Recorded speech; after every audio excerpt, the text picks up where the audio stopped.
महायुतीच्या नेत्यांची अजूनही महामंडळ वाटपाची प्रतीक्षा कायम आहे। मे महिन्याच्या अखेरीस महामंडळ फॉर्म्युल्यावर समन्वय समितीच्या बैठकीत फॉर्म्युला ठरला, मात्र अद्याप महामंडळ वाटप झालेलं नाहीये। या महिनाभरामध्ये तरी महामंडळाचं वाटप होणार का, याकडे सध्या महायुतीमधील निष्ठावंतांचं लक्ष लागलंय।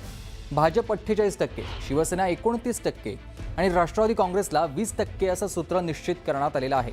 तरी देखील अद्याप महामंडळाचं वाटप झालेलं नाहीये।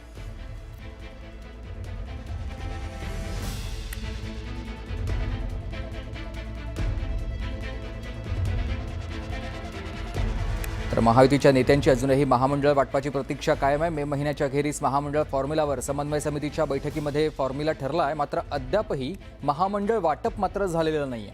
आणि या महिनाभरात तरी महामंडळाचं वाटप होणार का, याकडे सध्या महायुतीमधल्या निष्ठावंतांचं लक्ष लागलेलं आहे। भाजप 48%, शिवसेना 29% आणि राष्ट्रवादी काँग्रेसला 20% असं सूत्र निश्चित करण्यात आल्याची माहिती मिळते। तरी देखील अद्याप महामंडळाचं वाटप झालेलं नाहीये। या सगळ्या संदर्भात सविस्तर माहिती देईल माझा सहकारी तुषार आपल्याला। तुषार, कधीपर्यंत महामंडळ वाटप पूर्ण होणार आहे? महामंडळ पुढच्या महिन्याभर वाटप होईल अशी शक्यता ही माहितीच्या सूत्रांकडून वर्तवली जाते।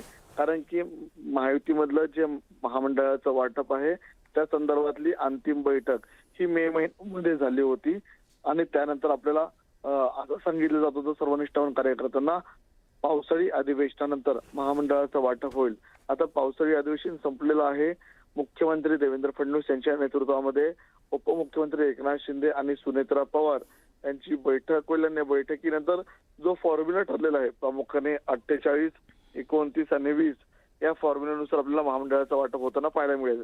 तर सर्व निष्ठावंत कार्यकर्त्यांचं असं म्हणणं आहे की लवकरात लवकर महामंडळाचं वाटप व्हावं। मात्र आता महामंडळाचं वाटप हे कधीपर्यंत होतंय याकडे सर्वांचं लक्ष लागलंय। साधारणतः ऑगस्ट महिन्यामध्ये महामंडळासंदर्भामध्ये पुन्हा एकदा समन्वय समितीची बैठक होईल। समन्वय समितीची बैठक ही मुख्यमंत्री देवेंद्र फडणवीस यांना ब्रीफिंग करेल आणि त्यानंतर मुख्यमंत्र्यांच्या उपस्थितीमध्ये 2 उपमुख्यमंत्र्यांची बैठक पार पडेल आणि त्यानंतर अंतिम महामंडळाचं वाटप होईल। धन्यवाद आपण दिलेल्या सविस्तर माहितीसाठी। बातमी